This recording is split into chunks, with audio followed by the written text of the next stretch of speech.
Welcome to the Brant and Sherry Oddcast, sponsored by America's Christian Credit Union.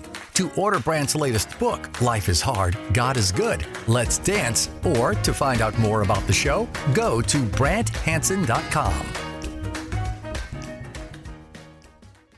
There are a lot of things that if you don't practice it, you're going to lose it fast. It's not like riding a bike. Mm-hmm. Biggest one's probably foreign languages.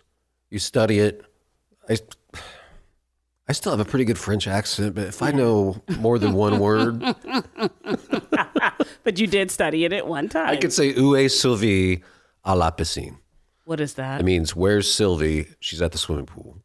I don't even want to know. It's because it's the first thing in the first textbook. That's all I remember. There's like this dialogue. Yeah. I think a lot of that goes spiritually too with stuff. Like if we're not using it, start to lose it, including like engaging with God and experiencing his peace. And then we're like, where did the peace go? Where did my attention go? You know? Oh, look at this. We have breaking animal news. Okay. Well, yeah. Here's the headline. Mm-hmm. Wacky but true. Flock of sheep goes shopping in German supermarket. Okay. A group of about 50 sheep broke free from their shepherd in Germany and wandered into a local supermarket and shopped in there, apparently. They didn't shop. They're walking around. They didn't get a basket or a buggy. You're confirming the headline. What? This is wacky. It is wacky. But it's also true. It's not They said it's true. Well, Brant, they didn't go in there shopping. If I can't trust the news media... I know. How can you go on? I trust? So this is for the podcast. I want to ramp a little more on it's the Philip Yancey situation. Yeah. And I read his What's So Amazing with Grace years ago, and it was helpful. Very helpful. Mm-hmm. I think I reread it. And then the Jesus I Never Knew was really big. And you've quoted him on the show. Oh, yeah. Yeah. Disappointment with God is big. And I'm like, you know who I'm disappointed with? Philip. And I don't want to pile on a guy. Mm-hmm. But man, it's disappointing. Yeah. And the reaction, I think there's some things that we can learn from this again, just to underline. I mentioned it on the radio show. But the idea that we know where people stand. This guy's 77 or something like that? Yeah. What? Like, come on. And I mentioned that just because having been through this with my dad and having people, again, I had this growing up over and over and over and over and over. Mm. Your dad's such a wonderful man. Like, you have no clue. Of what you're going through at home. Yeah, none. Just because he's on stage or he plays guitar or he talks good, so what? And so I'm spending my life going, so what? Yeah. And when people are like, oh, my pastor, he's the best. He's a pure-hearted or great, what a man of integrity. You actually don't know. You don't know. And neither do I. Yeah. So why say it? That's a good point. Or that athlete. Now there's a real Christian. He is pure, the true blue, 100%. Mm-hmm. You have no idea. Yeah. There's one guy that was going to be honored on a Super Bowl weekend years ago in Atlanta, I think. Okay. And by Fellowship of Christian Athletes. I mean, he was their yearly banquet guy. Like, we're honoring this athlete. And he got busted the night before. Oh, my goodness. By the police for doing some stuff with it was prostitution or something. Mm-hmm. Like, we don't know. Yeah. So maybe the idea would be some humility about that. The Bible's really clear about that. And the Bible's not only clear about the fact we don't know other people's motives, it's clear about the fact that we don't even know our own. Mm-hmm. Paul says in 1 Corinthians 4 or 2 Corinthians 4. I got to look that up again. Okay. But like, we literally don't even know our own motives. So for me to go, that guy's, wow, what a heart. Mm-hmm. No clue. But the other aspect of this, to me, the fact that, in this case, Philip Yancey is obviously such an intelligent person and such a good writer and so introspective. Yeah. Intelligence doesn't keep you from sin. I don't know, but about him, I know about human nature. Human nature would say that a person who did what he did has justified it in his mind, that he had reasons why this was actually okay. Yeah, you would have to. Yeah, I mean, you'd have to. Yeah. You actually can be that way by being intelligent and being so biblical and all that business. Like come up with some way why this was okay to do that to your wife and to this other family. Mm-hmm. You can make leaps and bounds and twists and justify it to yourself because of your resources that you have, your intelligence. Yeah. Actually get better at doing that. Mm-hmm. The other thing I wanted to mention about this, the reaction that people do have, and I did mention this on the show too, like hey, we're just forgiven. We're all a mess. No, we don't all have to do this. Yeah. And there was a reaction from one guy, a preacher. He's done this multiple times to his families or to other people's families, to women. And he's like, well, we're all just right. We're just days away from all of this. We're just days away. Well, that's pretty horrible, isn't it? Yeah. I don't think that's true, actually.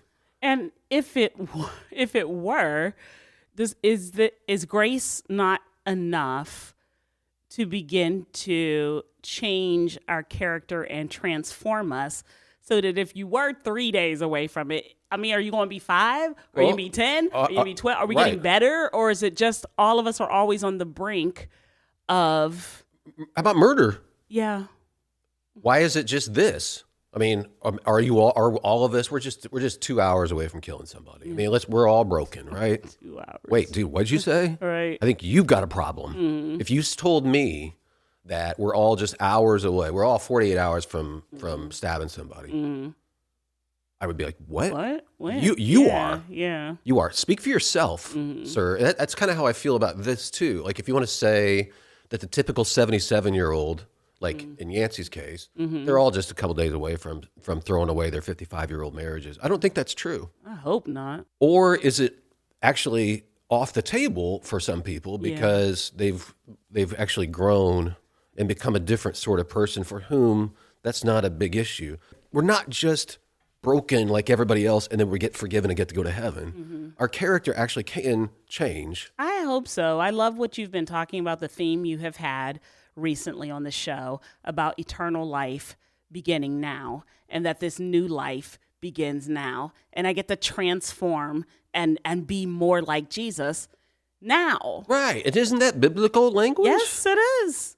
Like, put away these things, put on these things, yes, being transformed, like we participate in this. I abide in him. His words abide in me. And then this fruit that comes out of that is this fruit of the Spirit, one of which is self-control. Like these are all things that are attainable by his Spirit because he's conforming us, or the Spirit is conforming us to the image of Christ, is what the Bible says. Right. So I don't think Jesus was 2 days away from I think that. things come out of you based on how you're spiritually formed. Yeah. So if I'm quick to curse people, that's based on what's inside me. Yeah. Those words that are coming out, just flowing left and right. Yeah. Or if it's blessings, well, that's based on what's coming out of me. Cultivated. Yeah, it's cultivated. Yes. Yeah. Yeah, so maybe there are things in my life that I am just a day away from or an hour away from or whatever, because I am a sinner. Yeah. But not everything like this. It's not flat. Yeah. But in this guy's particular theology, it's all about God forgave us, the atonement on the cross, end of discussion. Let's not even talk about changing discipleship, like how we go about putting away these things or becoming more mature. So, yeah, that's the thing. Well, I think for the gospel's sake, and, we always talk about how bloody Calvary was, so that means how horrible our sins are. But it also is a grace that has been given to us. You cannot tell me he went through all of that so that I could remain the same. Absolutely. Right. And do destructive things to myself and to the people that I love. You mean to tell me he went through all of that so that his nature won't be transferred to me? Really? Just so that at the very end you go to heaven. That's just so brutal. That's brutal. It's terrible. It leaves us untransformed now. Yeah. Which is where I think a lot of quote unquote Christians are not actually transformed because they bought into this theology that's independent of our character, our spirit's being formed Yeah. in the likeness of Christ, where we get to change. Yeah. Super thankful for a couple reasons for one of our sponsors, America's Christian Credit Union.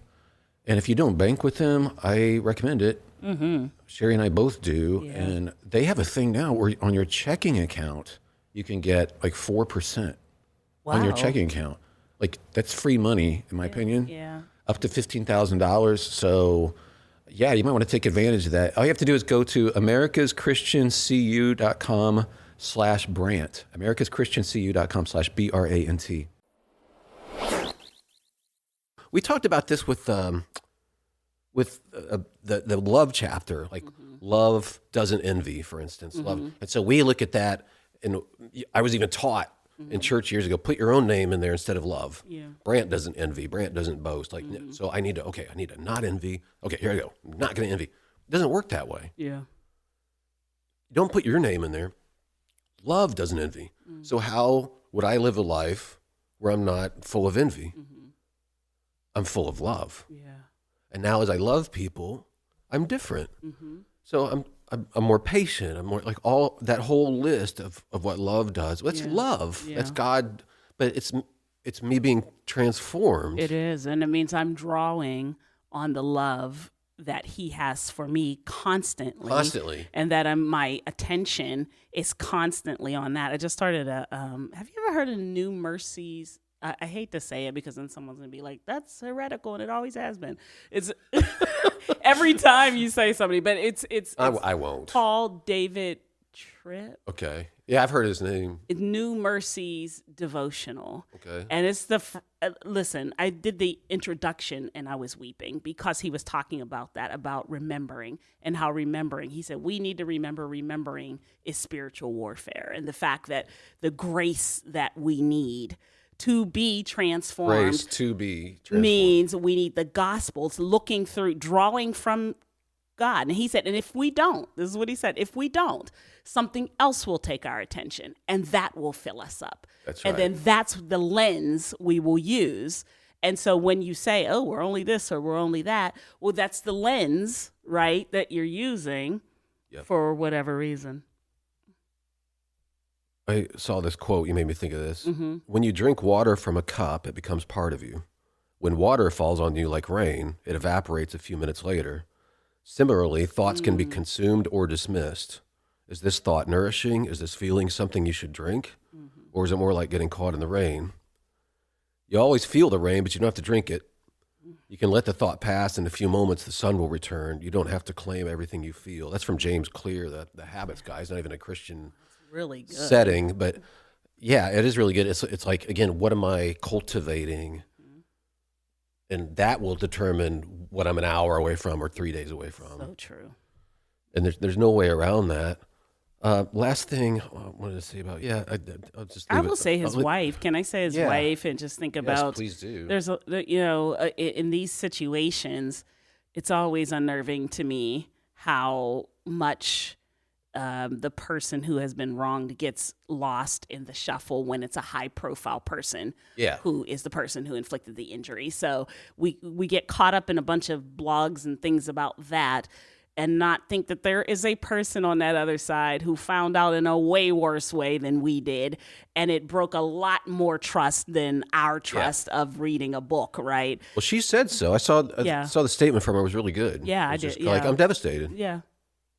55 years, I'm devastated. Like, yeah. One last thing, and I'm sorry, again, I apologize for my voice and stuff. I put a tweet out there about this. I'll see. That's ambitious. How'd it go? I'll remember what I said. Okay. I'm sure it was powerful. Deeply insightful, yes. Oh, Karen Swallow Pryor teaches writing. Okay. And she said, do people who have affairs not read Anna Karenina, Madame Bovary, The Awakening, or even watch Fatal Attraction, or read about King David? It never, ever ends well. Are affairs the sins of a literacy problem, a pride one, or a problem of an impoverished imagination? And my response, I said, yes, it's a massive failure of imagination, among other things. Because This is how desire works. Desire limits your view. Your will can open that view up. You can, okay, wait, what are we really talking about here? Mm-hmm. But if your desire wants you to just concentrate on that pizza that you said you weren't going to eat, but now it's right there, and I'm going to hyper focus on it instead of, okay, broader, my fitness goals, how I'm feeling, what my doctor said. Right. But desire just, and then all of that mental energy goes into that. But if you have a wider imagination, actively, I've told this story before, but here's what I put in the tweet. So a quick story, years ago, a neighbor of mine called me and asked to talk. He'd literally already packed his bags. He was moving out of his house, leaving behind his wife and little daughter. I was completely shocked. He'd grown completely infatuated with a coworker and was going to move in with her and start a new life. His wife still wanted to make it work and asked him to at least call me before he left. I went to his house. We talked for more than 2 hours, and here's what I did. I told him all the things that were going to happen because of this for the rest of his life. I was familiar with this because I went through all of this as a kid, and my dad is still suffering because of his actions to this day, I wrote. I just went down the list. Christmases without his little girl. He won't get to coach her t-ball team, sitting separately at weddings or graduations. So many specific and lasting regrets, not to mention the likely failure of his next relationship. To his great credit, and despite his temporary overwhelming feelings, he stayed. I've lost touch with him over the years, but I'm confident he doesn't regret that. Desires limit our view. We have to have an expanded vision to avoid becoming slaves to them. We become slaves to them at our peril and to the great peril of those around us, people whom we purport to love. So I was thinking about his wife, like the people we purport to love. That is right. Like at great peril do we allow desire to just like expand the view, play it out, see where this is going to go. This is why relationship is so important. Oh, right. Because when you can't or you won't, somebody comes in and is like, did you look over here? Right. Did you look over there? Did you see someone like you that comes and says, here, let me open this up for you. Yeah. And why a culture or friends who only support what desire says, that is a slave to desire. You desire that and you should have that. Yeah. Like, it's so devastating to everybody. Yeah. It's so narrow. It's just death. And so I feel for his wife principally, but also him. And I don't mean to pile on him. It's just that, like, the same thing would be with me. If I do something horrible, I put out those books and stuff. Yeah, yeah. And I did that. I didn't have to be in public. Oh, well, I mean, I say that all the time I say that about us. So I would say about anybody is that if I asked you to buy something, if I asked you to come somewhere, if I asked you to pay to see me or whatever, then I can't, here is not the way to be like, please respect my privacy. Right. Like, if you're like, I'm really disappointed that Brant set fire to his hometown. Because it sounded that's like fair. That was something that he would. I can't be like, hey. I need privacy. You can't do that. And I really, like, I'm rooting for everybody. Yeah. That's another thing, too. I think I'm going to do a Living Unoffended podcast about rooting for everybody. Oh, I would love that. If that's possible. Because I think it is. And I think we're supposed to be rooting for everybody. And I don't mean that everybody gets what they want. But ultimately for their good. Like, ultimately rooting for everybody. Yeah. Yeah, this dude got caught in a washing machine and had to be pulled out by the fire department. Got caught? Well, he was inside the washer. Yes, he put himself in and there. He couldn't get out. Assuming, sure. Yeah. Yeah. I have a lot of respect for him. Why? And a lot of dads will be like, yep, it was a hide and seek thing with his kids. Oh, no, that's legit. It is. That's legit. You want that. Like, right. Yeah. You don't know the extent to most dads. Yes. We take it serious. Yes. You want a dad that commits. And I want them to be like, whoa, how did you get in there? And he's committing. Much respect, sir. Sometimes older people get made fun of because they use a lot of ellipses in texts and things. Uh-huh. Does your mom do that? She does not, but I actually do. That's why I scowled a little bit when you said older people, but yes. All right. So it's usually associated with baby boomers. Yes, yeah. So there's a good reason why they do it, though. Mm-hmm. Like I saw people explaining why they do that. Why you? Yes, people like you. Yes, people like me. If you grew up ever using postcards or like limited space letters, Yes. you would do that to save space. Yeah, you're writing, You put that like a different thought starts here Yeah. instead of starting a new paragraph because of space concerns. Yes. So just, That's right. Yeah. Yes. The more you know. Just wanted to. I'm still basking in you calling me old. Yeah, I'm trying to make sure that people understand your ways. As It's an good for elder, us. Do you need a sure. blanket or anything? The Brant and Sherry Oddcast, sponsored by America's Christian Credit Union. To find out more about the show, go to BrantHansen.com.